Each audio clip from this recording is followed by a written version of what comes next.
Season finale written by no other person but your lovely author, Precious Chinwe Obialor-Ukazim. So let's get straight to a continuation. So Mama P's quiet humbling began that night. From that same night of the outreach, the circle started to thin, not later, not gradually over the weeks. It all started that night. As students were still talking everywhere in the hostel about what God had done, both chapel members and non-members. Mama P noticed something strange. Her loyalists were no longer clustering around her. They were standing apart, whispering among themselves. They were not talking about Nemeka nor about her, but about God. One of them said quietly, "It's been long I saw that kind of atmosphere and I miss it. I want to take my relationship with God serious. I don't want to joke about this thing anymore." Another nodded. Honestly, God was too real there. They really prepared for the outreach and God honored them. Mama P heard them and it hurt, not because they were leaving her, but because she knew why they were leaving. They weren't choosing the maker either, they were only choosing God. And for the first time, Mama P didn't fight for their loyalty. She just stayed there silent, small and shaken. That night, alone in her corner, she decided not to fight in Emeka leadership again. She still wasn't happy that Emeka was president instead of her, but she chose to stop resisting him, and everyone took note.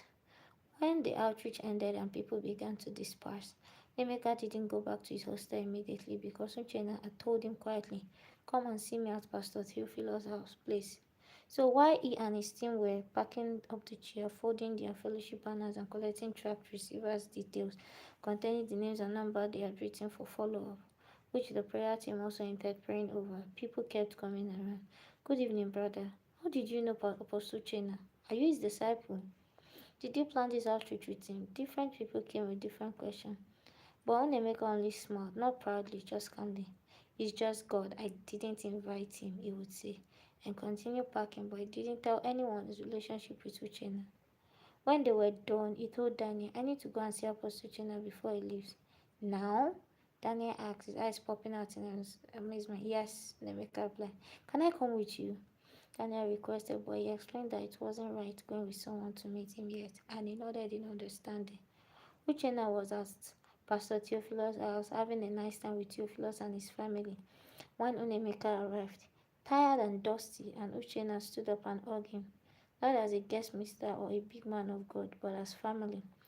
Theophilos joked that Unemeka liked Uchenna more than him, pointing out that in the past month Unemeka hadn't visited his house to see him and his family and had come over only because Uchenna was there, and they all laughed as Unemeka apologized, feeling guilty.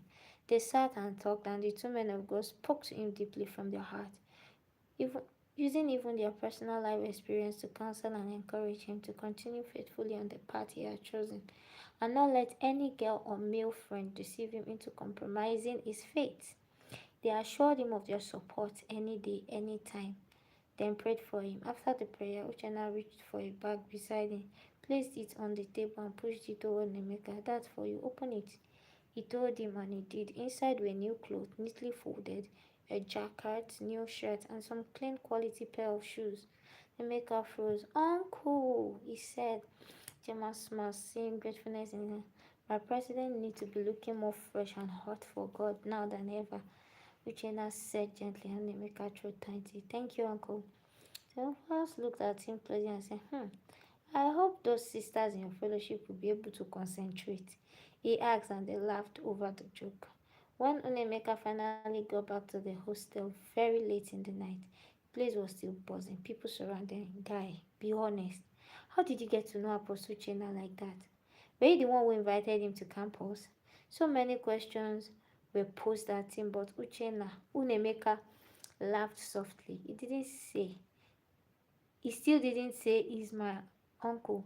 He let the mystery stay. Wow.